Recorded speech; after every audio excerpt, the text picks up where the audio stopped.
Well, hey everyone, welcome back to the shop. If you can't tell, we have a new camera. Look at that. How wide is that thing? It's awesome, right?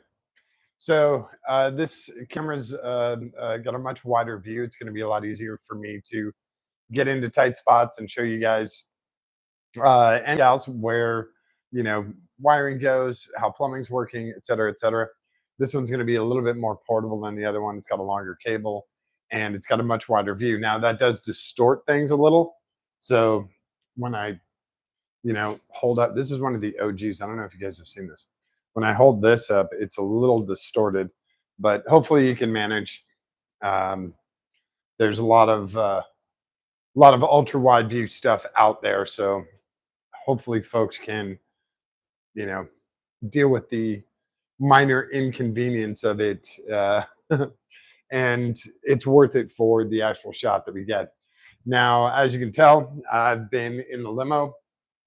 uh, Limo came in the day before yesterday, and doing some stuff with the air system and doing some stuff with the wiring here in the trunk, and had this like weird brainstorm. Oh wait, before we get into the trunk, I want to show you guys some stuff in the front of the car. Amazon package that got rained on. There was a really gnarly storm that came through here this evening. Of course, I just smacked myself in the with this huge box. That was fun. We'll recycle this in a second. Well, they're officially made in China, but these are two more of our light bars. So we're getting closer. We're exactly halfway there with our headlight setup for the limo.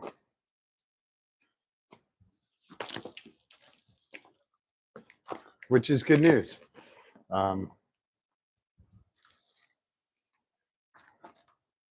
So two more. We're going to add these to the stack. We are halfway there. We're expecting the other 6 on Saturday.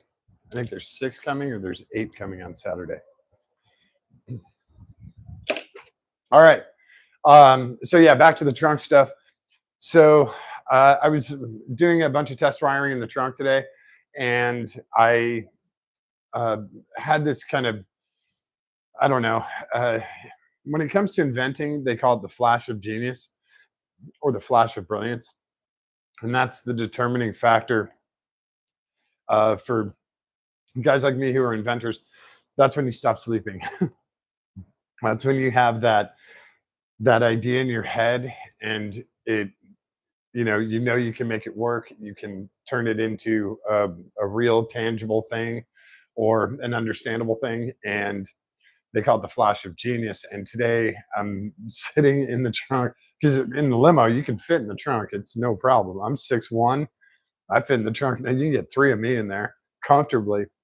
And I'm sitting in the trunk, and I'm like, if I just, and I'll show you guys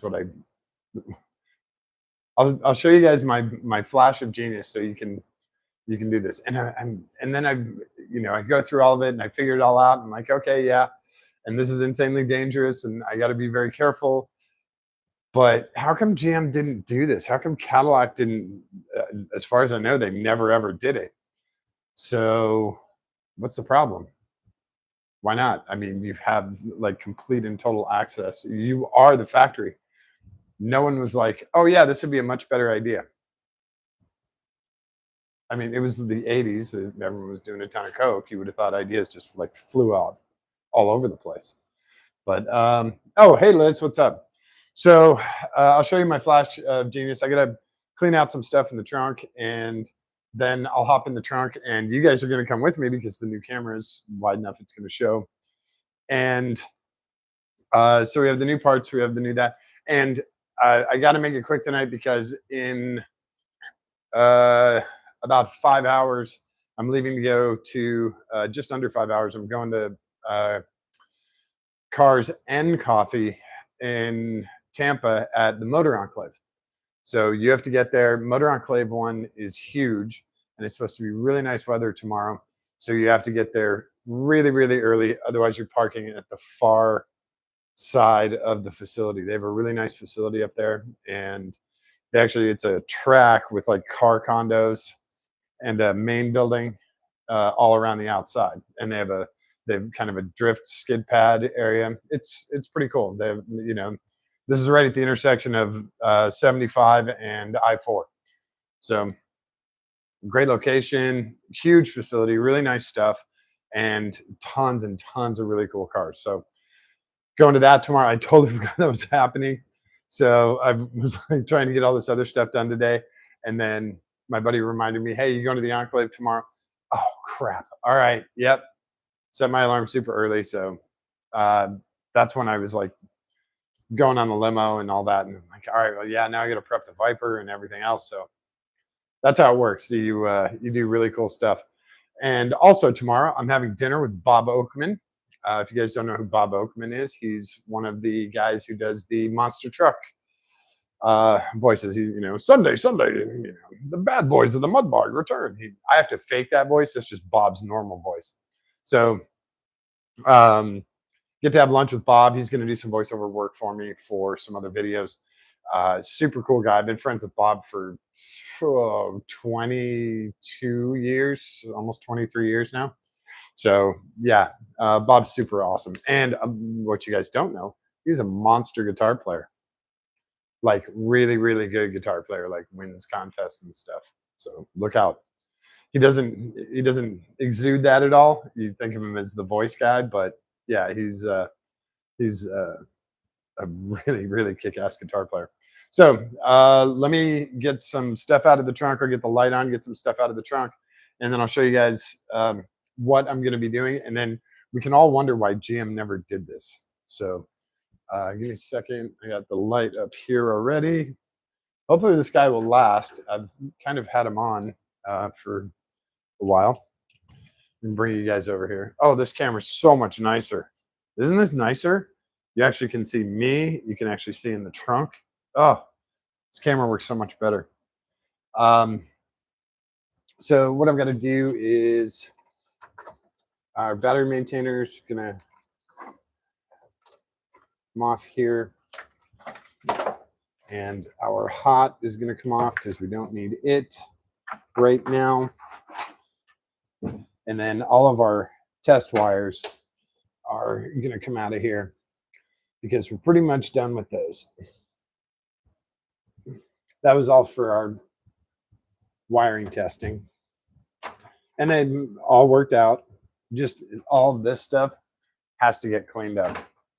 So let's get this stuff out of here, including our gas gauge, which will also have our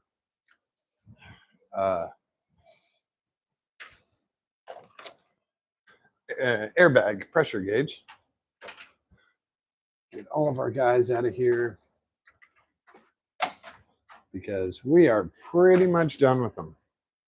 So let me go behind you guys and come to this side. We're also going to pull the PDC out of here. So you guys remember the PDC that I built? We're going to have that out as well. Take that out tonight. We'll have a pretty clear trunk in here because we don't really want anything else in here when we're doing this mod that GM should have done. Actually, all car manufacturers should have done it, but they didn't. I should say, I've only seen it a couple of other times, and I can't remember if it was OEM or not. So this is another one and another jumper, which comes to this guy, which is our other ground. Just have our grounds here. Also, this is going to come off so we can put our base units for our license plate relays on there. This guy stays here for the license plate. These are our two powers. Those are our relays. Everything else.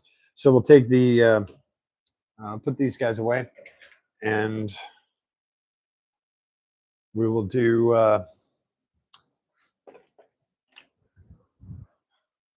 We get the PDC off of here, and then I'll hop in and show you guys what we're going to do. So I'm going to try and sneak behind you again. Do you remember what size we were? I don't remember what size that was.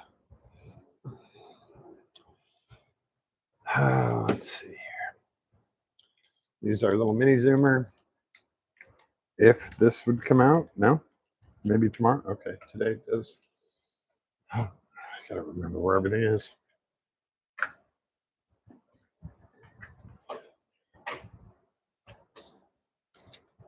Oh, is this gonna fit in there? Oh yeah, nice. Okay. And I can't remember for a 10 mil or if we are a 3/8. So we'll grab one of each. This is a little difficult. It's kind of tight space here. 10 mil.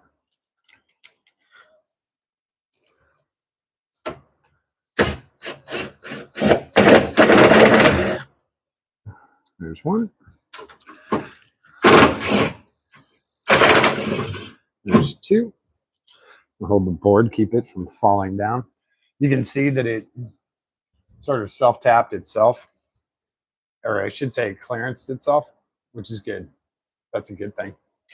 So our PDC is out of here. And one of the other parts I picked up, you guys remember I showed you the plumbing stuff. So I got some clear tubing, and this is going to go to our Coleman unit. So I got enough clear tubing. I don't need that much. I only need probably an inch or two to get to the next fitting. But I got the right size clear tubing. This is going to go in here. Get a clamp on it. Might actually use power grips on here. I don't know if I have power grips that big here. I know I do in Ohio, but okay. So we get this out of here. Set them on the recycle. This is a power wire. I believe this was for a power amp that was back here, or something that required 12-volt power. It is no longer hooked up. We no longer have 12 volts here. This is our door popper for the passenger side, where they ran this 10-gauge cable all the way down from the front. They could have grounded it right up front to the chassis, but they decided to run it all the way. And then on this side, they did something really cool. This is our fuel sender wire that got tied up and other stuff. He's just a temporary. So for the door popper on the driver's side, they ran two red wires, both of them 10 gauge, entirely unnecessary.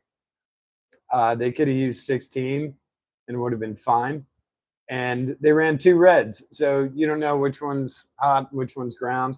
And you're trying to use a negative activation. So you're like, well, wait, what? Which one? It's such a mess. That's shitty wiring. So don't do that, people. Use black wire. And also run the shortest ground possible. These guys running this ground all the way back here is stupid. Get it in from the door. It's got to come from the door, right? So you do it in from the door to the dash area, somewhere behind the dash. And in this car, we have a bus bar like we have on the PDC here. We have a bus bar on the dash that's ready for a dozen grounds. There's your ground. That's your perfect chassis ground. Run it to that. Don't run 20 feet of wire all the way back here. And it's expensive too. Forget about the, complete uselessness of it. It's expensive. So I don't know why they did it that way, but they did. This is our license plate wiring. This is our power and our up and down. And he's all split limb now. Very happy. He will be stashed back behind here for the time being. Because also we have to clean all this out, and this all gets vacuumed. It'll all get truck bed linered before everything gets installed. The guy who's doing the custom tank, and you can sort of see the old outline with the tape here, with the X there. That is the basic outline of where the old tanks were. And the new tank is going to be sort of in that same area, but we're going to go back a little bit further, probably another 7 inches, and we're going to go a lot taller because we can go almost to the top here. We don't need any access up here. The only thing we need back here is access with a fill. And then we'll have a drain here. We'll have an inlet and an outlet. The inlet will be up high, obviously at the top. The outlet will be down low. And it'll have a little vent tube in it so it doesn't accidentally get pressurized and blow stuff out. That's it. It's going to be very simple. It'll have a few baffles in it so that the water doesn't like, and we'll have mounting brackets. We'll just have the L brackets that screw into the body. It'll be a very simple tank, but with any good fortune, we can still hold between 70 and 80 gallons of water in here. Not bad, right? And it'll be about the cost of replacing that one big tank.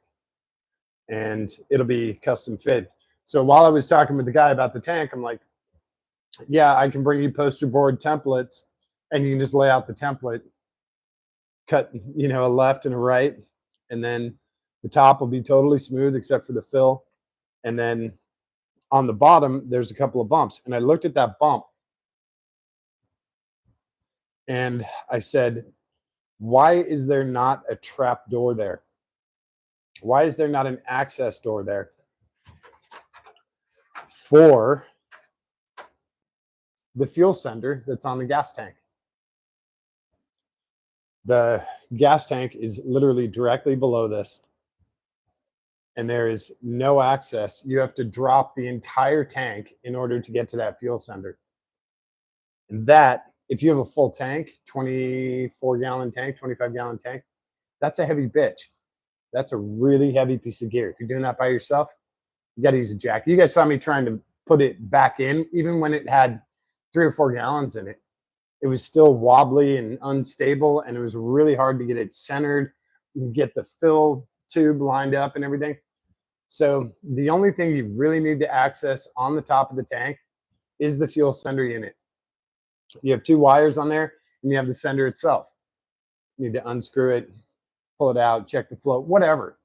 Replace it. They go bad. Although the originals are good for about 35 years, the new ones are good for maybe 2 years. So we're going to need an access door to the tank. We have full access to the trunk right now. Why don't we just cut this panel out in order to make a access door, a trap door that, if this comes off, you have full access to the stuff. It goes right back on, and then you can put the tank back in. The hardest thing I would have to do would be to empty the tank, disconnect it, lift it out. Emptying water is a lot easier with gravity, is a lot easier than siphoning out gallons and gallons of gas. So it's going to be a much easier way to get to that. So let me drop the car just because I've been hopping in and out of this thing all evening. Oh, I unhooked it, so I can't really drop it. I can drop it. Hang on. It's hard for me to go behind you guys. Whoa, come back here. There we go.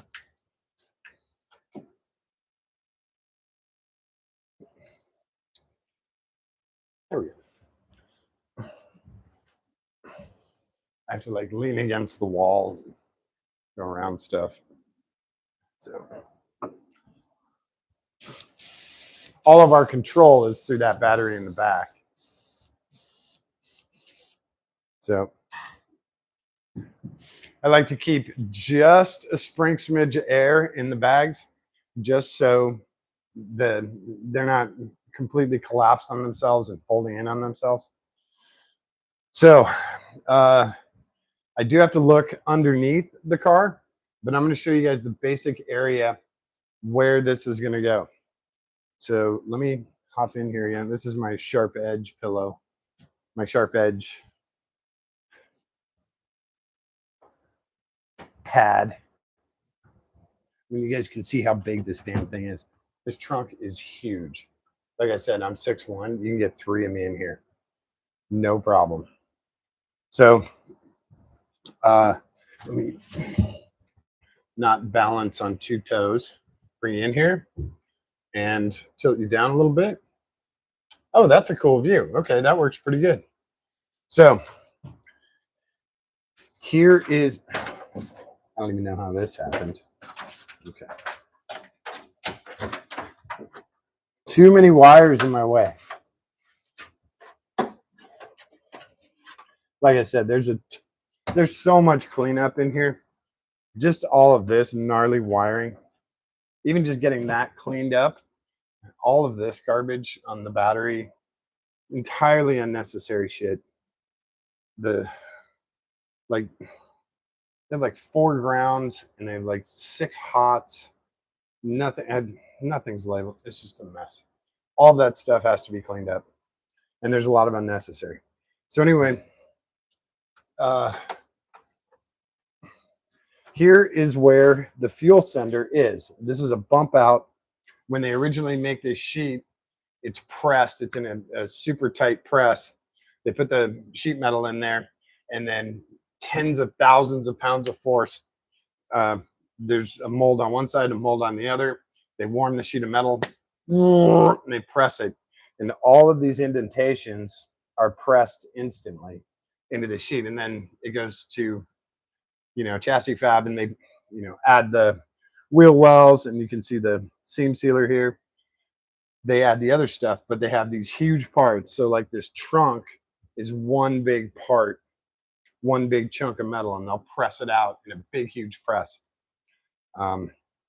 And that was a big deal with like Elon's stuff and building his cars. I think it's called a giga press, and it's an insane amount of PSI.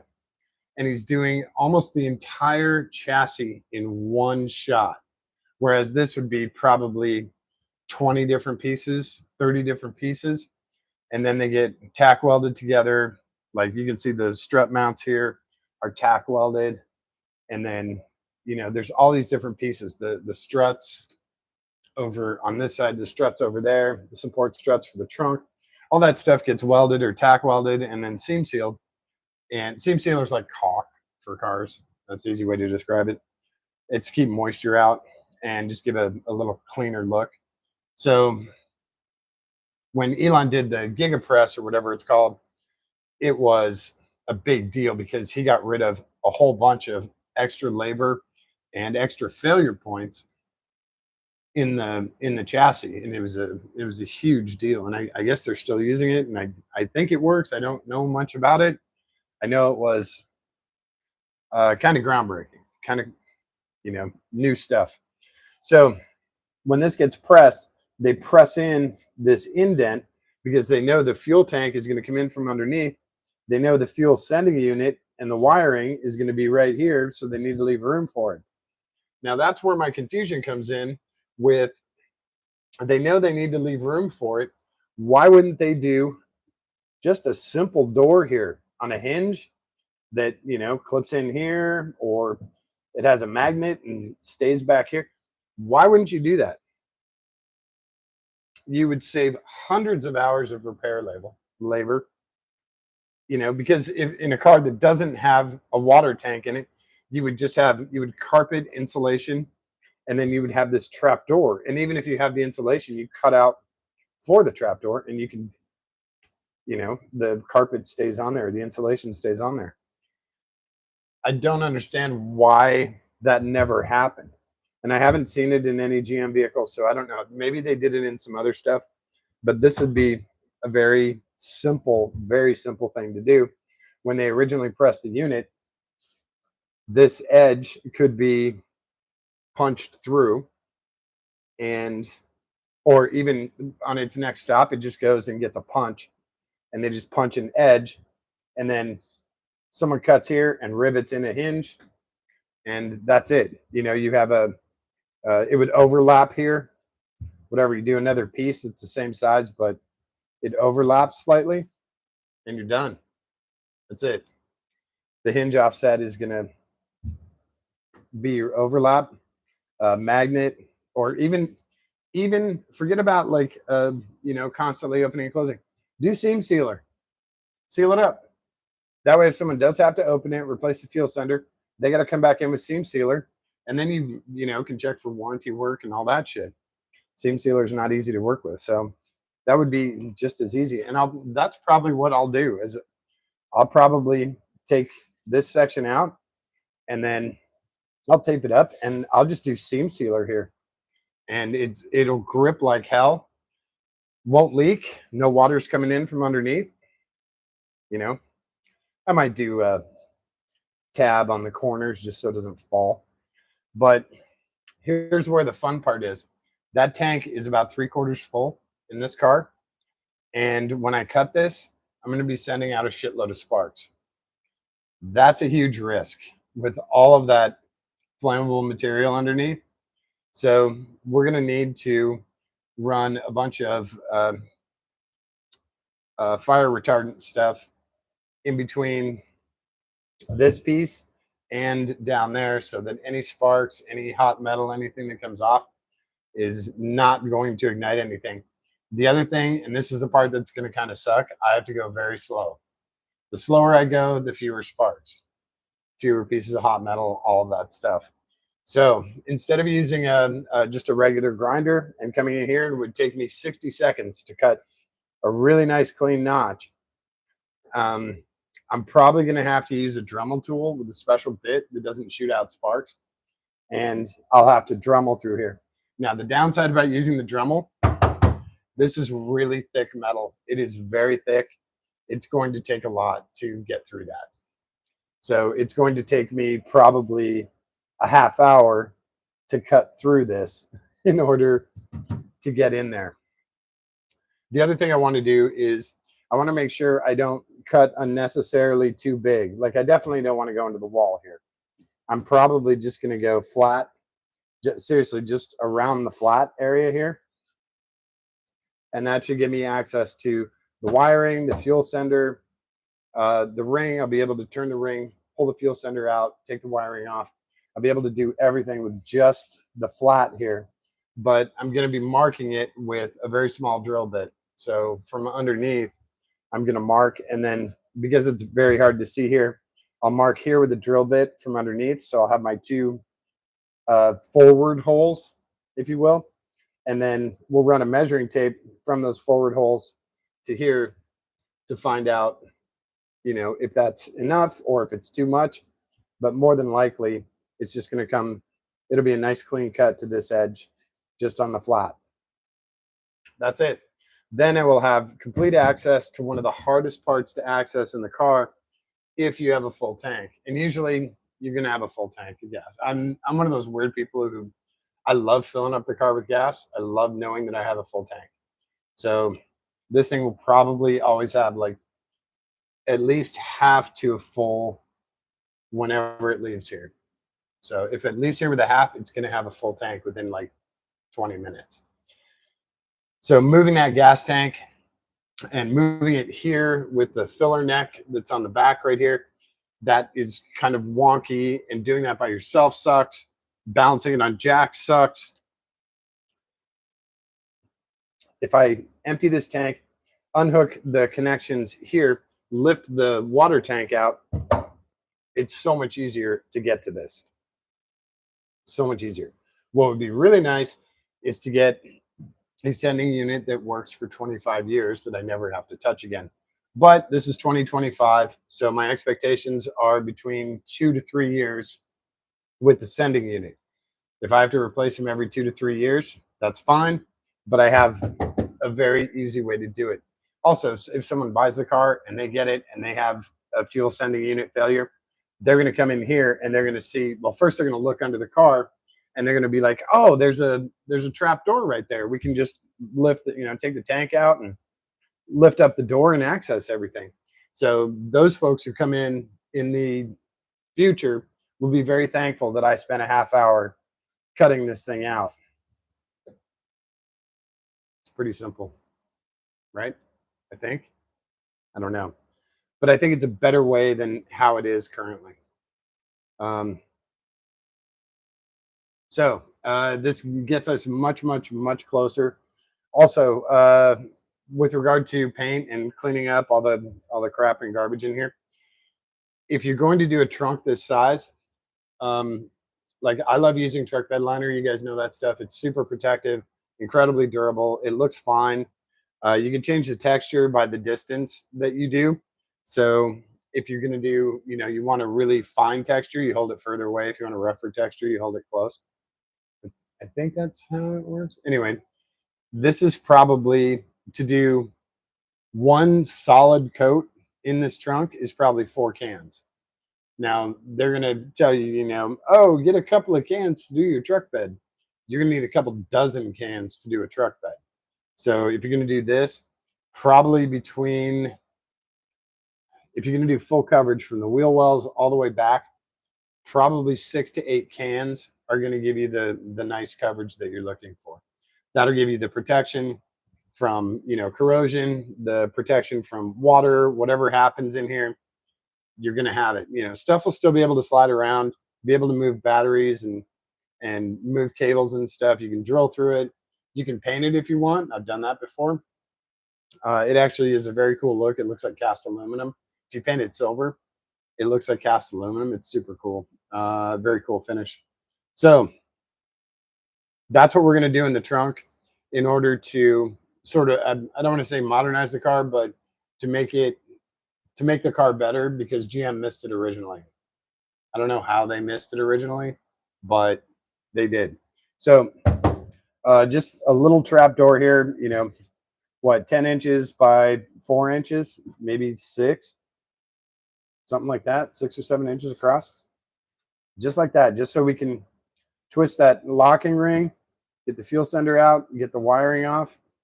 That's all we really need. We don't need anything major. I don't need to get to the whole tank. I just need to get to that one unit that's completely hidden by this, that they didn't put any access in for. So that's what we're going to do. But I have to be very, very, very careful.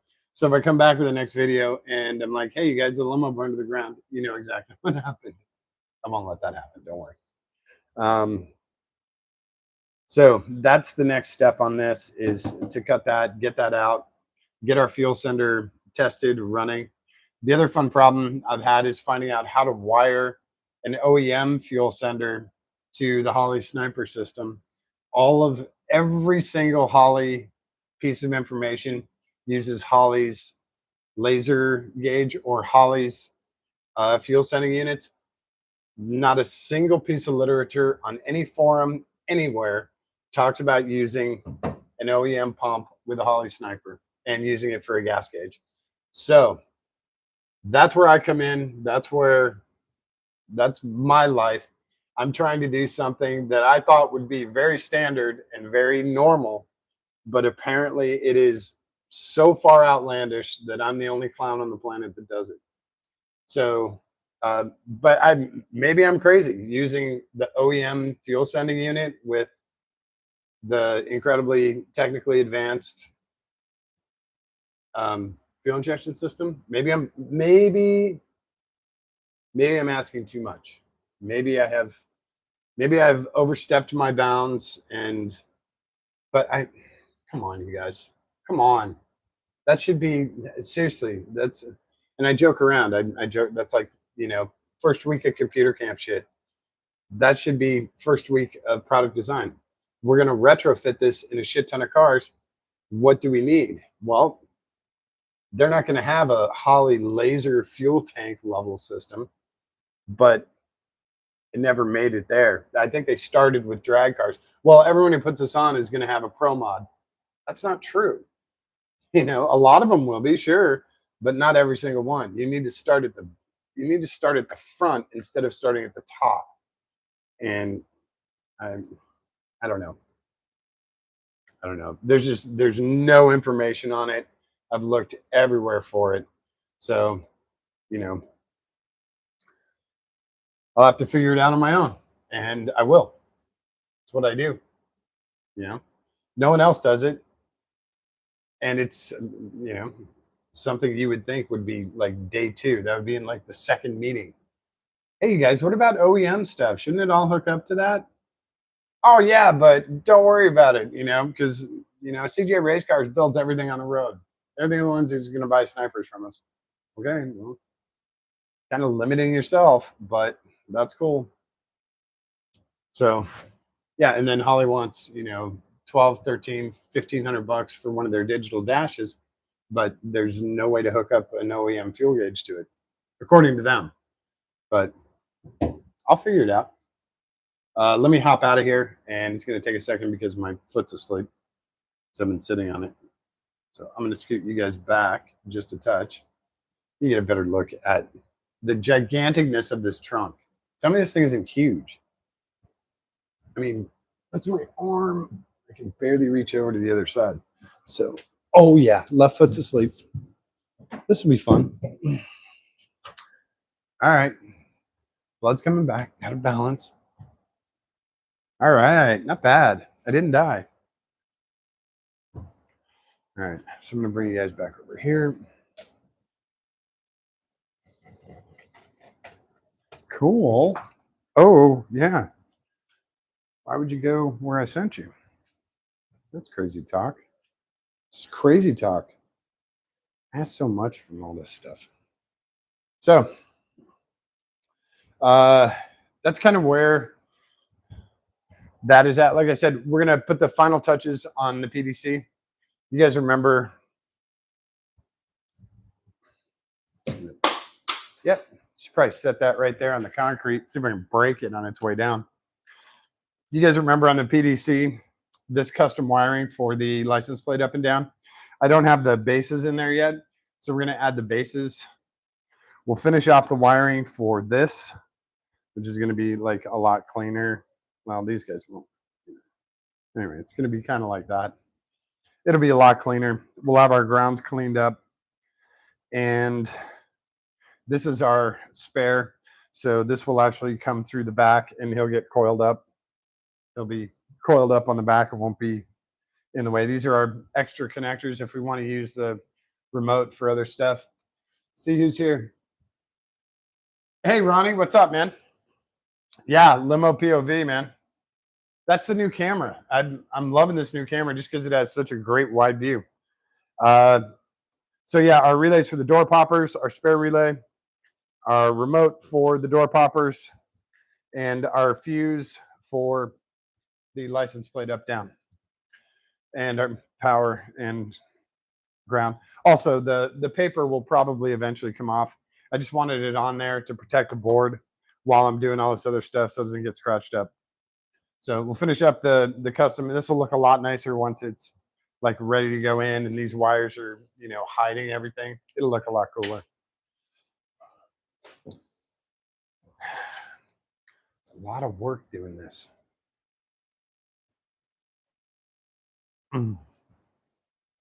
What's weird is it is stuff that, like when I don't want to lean on this because this is like a knife edge. When Cadillac originally did this, doing that trap door would have been super easy. It would have taken them 2 minutes. No one's thought of it till now. I can't be the first client who's thought of it. So same thing with, doing the relays like that, doing the plumbing like that. I can't be the first guy who thought of that. And doing the fuel gauge to the sniper, the OEM fuel gauge. I'm not the first guy to think of that. Come on. But apparently I am. I can't find any other information about it. So what does that tell you? Oh, yeah, we're going to unhook this guy. But since we're going to be gone all day tomorrow, we're going to juice him and hook up our battery maintainer.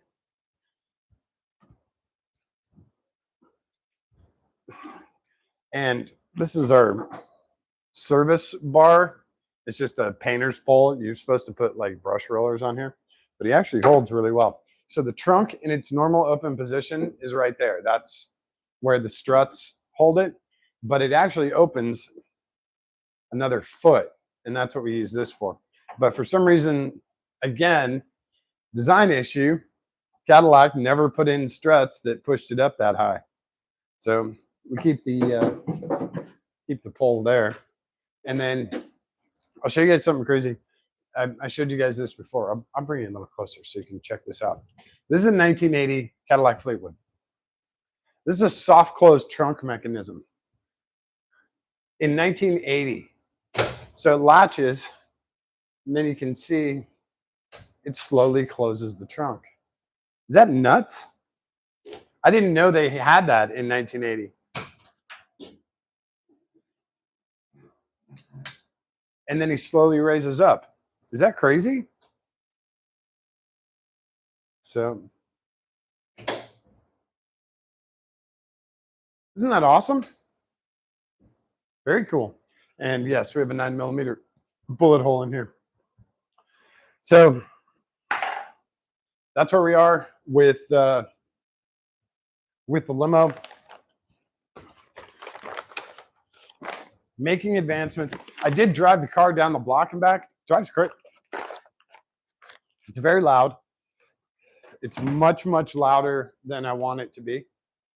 But we have oil pressure. We have oil temp. It works great. Where are we at? 3/8 and 10. And I'm an idiot because I still have those two. Well, no, they can go in the PDC.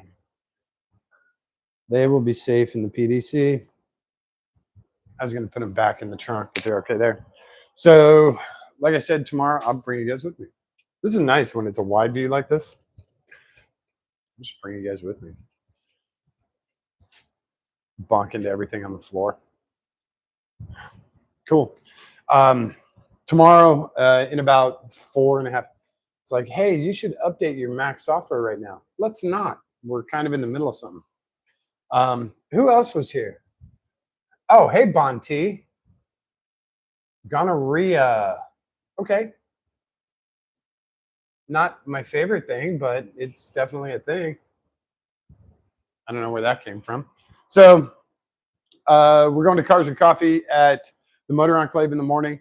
That means the Viper needs to get uncovered. And we're going to leave here about, we being me, I'm going to leave here about, I think I'm going to leave about 4:30, somewhere in there. And I'll get to Motor Enclave about 7. And that's 2 hours before the event starts. And that in Florida, that's how early you have to get to events. Otherwise, you're parked in the furthest back spot. And there's about a 20-minute window where you go from a really good parking spot to, you know, the forbidden zone, banished. So try and get there early, and that's the plan. So yeah. Fortunately, the Viper's in good shape. We had it at Sarasota Cars and Coffee last weekend, and talked to a lot of really cool people there. A lot of new cars, a lot of cars I hadn't seen before, and the usual exorbitant amount of C8s. They're like a virus, man. And at Monterey Car Week, I saw a whole bunch of really cool stuff from Monterey Car Week. And they unveiled the concept C8X.R, I think is what they're calling it. Oh my God. Everyone thinks it's a street car that they're putting up for sale tomorrow. It's so funny. It's so funny. I find it amusing. Corvette guys make for good giggles. Yeah, we hit some rain, so We'll wipe the car down. There's a few speckles here. Trying to make the car look nice at least. Like you actually give a shit about your car.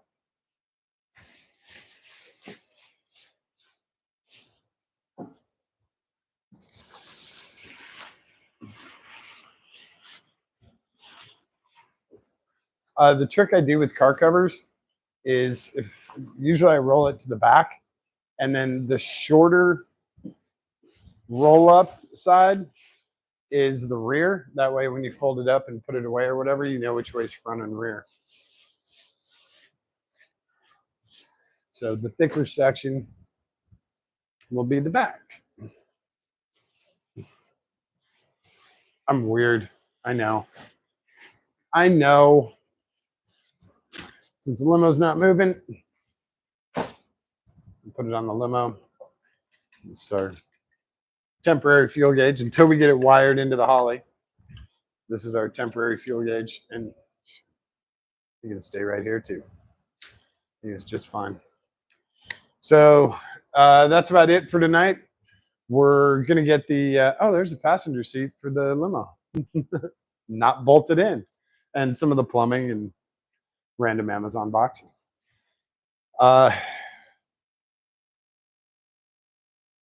think that's about it. I got to figure out how to cut that hole without setting the whole gas tank on fire. That would be, my neighbors would not be pleased with me rolling this out into the street very quickly as it's on fire. They already think I'm weird enough as is. Last thing I need is my neighbors going, hey, remember that weird guy in the corner, the limo, the hot tub in the back? Yeah, that caught on fire and he just pushed it into the street.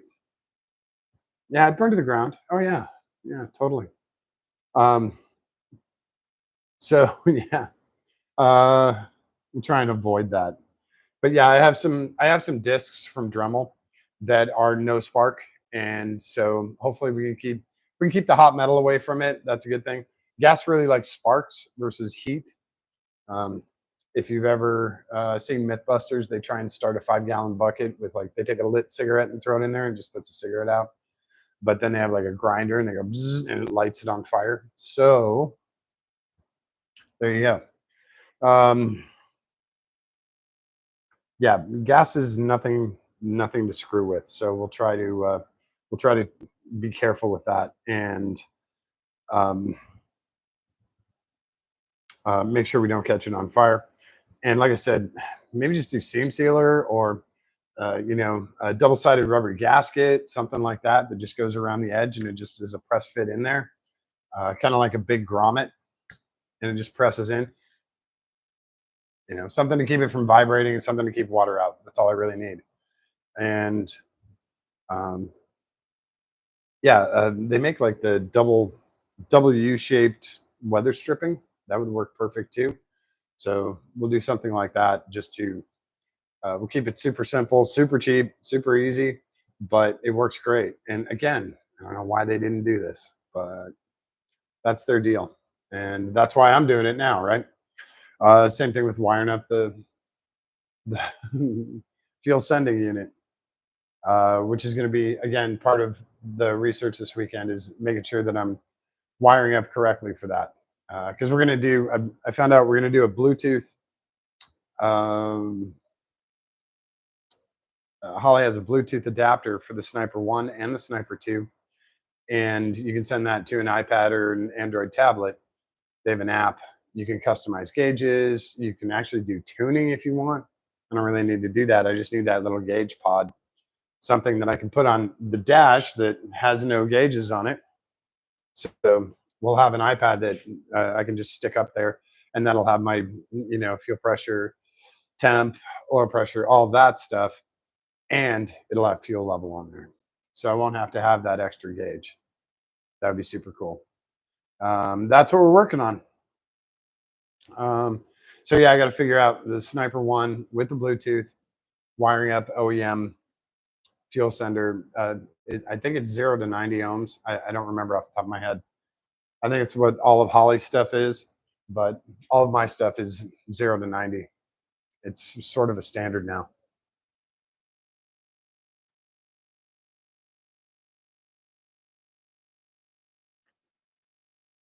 Mm. And again, we'll finish up the PDC so we don't have to worry about any more wiring in the trunk. I'm going to get rid of those extra ground wires. I'm going to go ground them all the way up front of the car. There's absolutely no reason to have them. It's extra weight. Last thing we need is extra weight in here. I know it's only a couple ounces, but it's a big deal. It's just cleaner. You run a cleaner car. Looks a lot better. It works a lot better. It's pretty simple. So we'll get rid of some of those, the extra wiring. Get the PDC in there. Get it wired how we want, and we'll eventually take the paper off and do the screws in there. I know you guys are wondering, like, what the hell is that thing? What the hell is that thing right there? All right, I'm going to show you guys. So we have two tennis balls, and they don't have any air in them. This one's on a 1-inch PVC pipe. This one just is Pac-Man. So this one goes on the Cadillac emblem on the front of the car, which obviously is out there right now. It's outside. This is our tent pole, and he goes right here. And that provides a high point for the car cover. When I'm out of town or when the car's outside, it has a car cover that goes on it. That's the high point, and the water slides off. Very simple, very easy, works awesome. And, well, you can stash it in the car normally, but that's what that's for. So you guys are wondering what the tennis balls are for. And by the way, if you're looking for tennis balls, Walmart has them. It's like $3 for 3 balls. It sucks destroying 3 brand new tennis balls, but I needed them. There's, it's one of the best ways to do a safe, edge. And I knew when I was out of town, I knew the cover would absolutely rip on that uh, pipe, and I knew the front emblem would just shred, just be like a razor blade. So put a tennis ball over it. There was some paint stuff. Where did I see paint stuff? Right here, where the tent pole is. There was some rubbing. It's mainly dirt that needs to get rubbed off. Oh, and the corners got hit on the windshield. So I'll have to, put tape or something on there to help. We'll do some nice thick tape next time because that was on there for like 2 weeks, and that's why. Again, I'm not too worried about it because this is all getting repainted. So halfway there with the lights. Gonna do the trap door in the trunk and finish up the wiring in the trunk so when we can just paint this and be done with it. It'll be ready for the second battery. It'll be ready for the new water tank. We can plumb everything up and we'll be good to go. So thanks you guys for hanging out. If you like the new camera, cool. If you don't, tell me. I'll go back to the original camera and we can change that. I like the wider view, and I like being able to, bring you guys in. This one has a much longer cord. It has another like 2 feet. So when we go underneath the car, or when we go underneath the car, and also when we go underneath the deck, I can bring you guys with me versus trying to get the computer in there and getting a decent shot and angle and all that. I can just bring this on a little tripod and set it there, and you guys can see everything. So if it works, it works. Go with it. Yeah, yeah. I don't know. Is that about the camera? Or is that about the tent pole for the car cover? Yeah, and if you are looking for car covers for limos, Amazon has them. They have. This is for a 26-foot limo, and this car is like 25 feet long. So with the extra height, it barely covers the back and barely covers the front, but it works really well. It's waterproof. It's awesome. Very nice cover. It was about, I'm gonna say it was about $300, but it covers the whole limo. So think of it that way.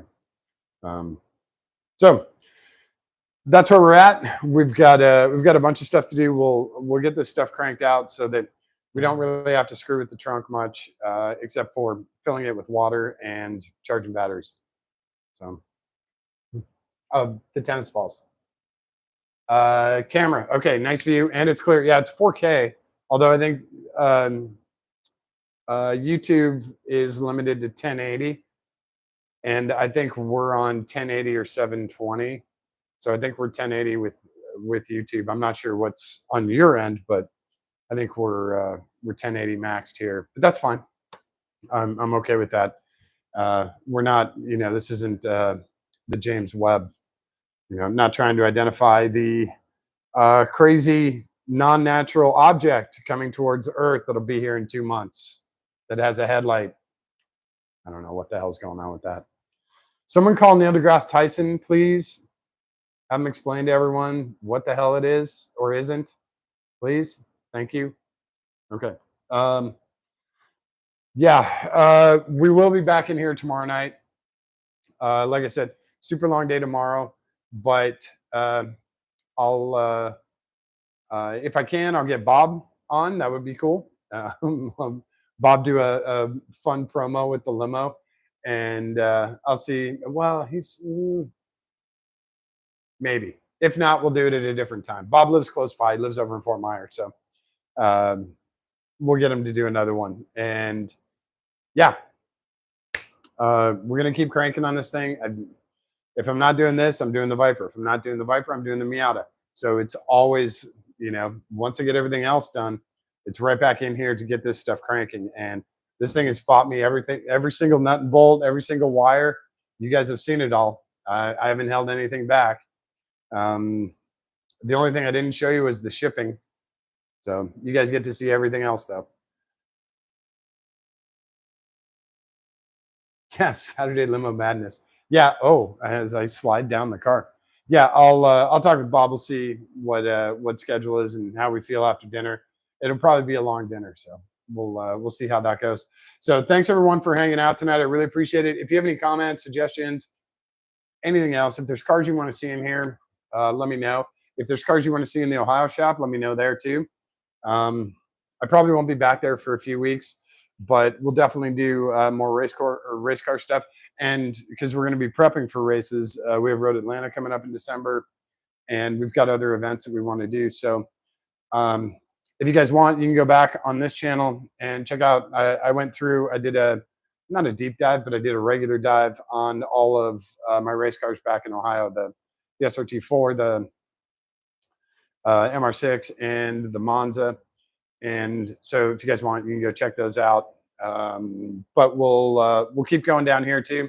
We've got Miata stuff coming up. Remember, I got to raise the back on the Miata. I finally have the tools here for that, which is great. And uh, so yeah, we'll keep going. We'll do an oil change on the Viper. We got to do one. I think I'm about 200 miles until I have to do an oil change on the Viper. Got to do an oil change on the truck, so we might do that too. Oil change and filter, fuel filter. Show you how to do diesel stuff, which is a lot less fun than car stuff. But it tows a lot more than my Viper. So we're even there. Should I do a hitch on the limo? No, I don't think that works. I don't think a hitch works too well. All right. Thanks you guys for hanging out tonight. I really appreciate it. Like I said, if you got comments, questions, whatever, put them down there. Shoot me a text, shoot me an email. I love hearing from you guys. And thanks to all the new subscribers. You guys are great. I really appreciate it. Everyone's spreading the word. We're doing this all organic, and that's from you guys. So I can't thank you enough for that. I really appreciate it because I don't get paid a dime for any of this. This is all, I'm doing all this for you guys. And, I'm glad you enjoy it. I really am. So thanks again. And don't forget to show someone that you love them today. Give me a kiss on the cheek. Give me a kiss on the tip of their nose. Hold their hand. Give it a squeeze. It's really important for them, but it is far more important for you. All right. Thanks, everyone. We will catch you tomorrow. All right. Have a great night. Have a great weekend if I don't see you. All right. Awesome.